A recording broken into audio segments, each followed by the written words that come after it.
petrol supply? What is best for Nigerians, for the mass of Nigerians? What is the best outcome? I believe that when Dangote refinery came online, it was a good thing for Nigeria. When it was being built, when it was being proposed, when it was being financed, we all agreed that it was going to be a good thing for Nigeria. And I think now that it is on stream and it is up and running and it is supplying, I think we can see stability in the fuel availability. We see some stability in pricing. We don't see shortages. We don't see queues as much as they used to exist. So I think Dangote refinery, if the political chess pieces are put in place properly, I think it should be a win-win for all parties. I think there's still a bit of squabbling here and there because there's apprehension about the livelihood of certain sectors. Look at what he has done now. He has imported so many thousand trucks to do direct distribution at no cost.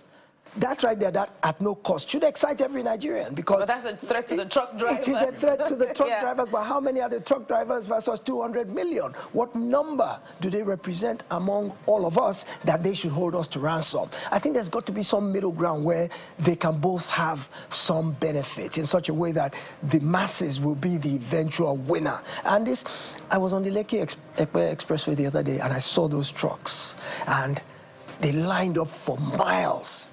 And I could just see the potential that if the stumbling blocks were removed and these trucks were able to load up from the refinery and fan out all across Nigeria and deliver fuel, transport free, transport cost free to every fuel station, at the end of the day, the Nigerian consumer has to be the winner.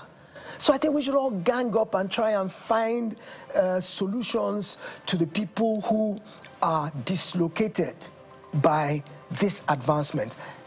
No condition is permanent in life. There will always be dislocation. In any advancement, any development, any innovation, the old way of doing things will cause disruption. Disruption is an everyday part of life. That's why they say you have to unlearn what you know and learn anew. So if Dapman and any of the other truck drivers, I heard yesterday that the depots were empty. The depots where they normally store the fuel, where the trucks go and collect, they were empty. No activity because Dangote is doing direct supply. So the old depot people, the old truckers, they should begin to rethink and reinvent themselves. You mentioned a short while ago that the fintechs have stepped in to meet the gaps being left by the traditional banks. That's innovation. That's adjusting to new realities. So every sector will always be disrupted. That is the nature of advancement. But if that disruption affects you, look at AI, it's taking away everybody's jobs. Does that mean we sit at home and mope about it and cry? No, we unlearn what we knew, we relearn, and we start doing different things in different ways. So I think that we all need to rally around this Dangote of a man.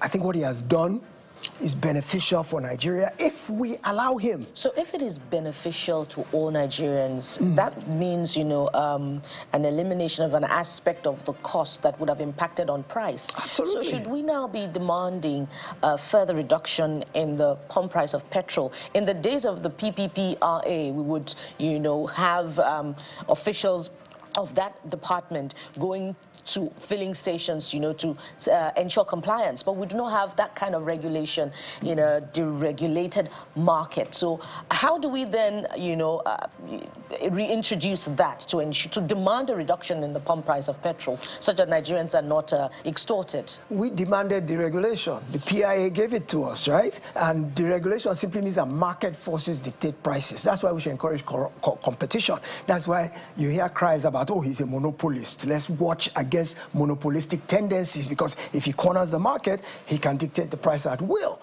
But the notion of capitalism, free markets, is that the market dictates the price through competition. So if all of a sudden Dangote has a stranglehold on the entire petroleum value chain, all the way from crude all the way to the finished product, then he can run roughshod over all of our pockets But I think Nigeria is a bit too complex and too sophisticated for that kind of a thing to happen in an economy of 200 million people who are aware, whose very livelihoods depend on the price of fuel. Fuel has a direct impact on every aspect of our daily lives. So I don't think that anybody could just suddenly hike the price of fuel ×2 or ×3 as a private individual and expect to get away with it without grinding a country to a halt. So yes, you have the new pangs of this world, NLCs, who kind of try to hold checks and balances against runaway marauders masking themselves as entrepreneurs. So I think there are checks and balances in place enough that will inhibit Dangote from being able to run away with pricing in any way. But what you asked me, Bukola, is how do we bring that pricing benefit to the pump where it will benefit the man on the streets every day? Well, I think that Dangote himself, I think apart from being an astute businessman, I think he also to some extent has some altruistic motives. So I think once he sees his costs dropping, say, for example, this notion of delivering the fuel directly. That's an added cost to him. For now, he's not saying he's passing on that cost to us at the pump. So we've already benefited because that which we used to pay or which was added to it. But it may be cheaper for him for his own operation. Yeah, absolutely. It may be at the end of the day. But what we should all look at is the fact that prices at the pump are still holding steady today, despite what has happened. And we should continue to just watch that bottom line and be scrupulous. Oversight and regulation keeps excesses in check.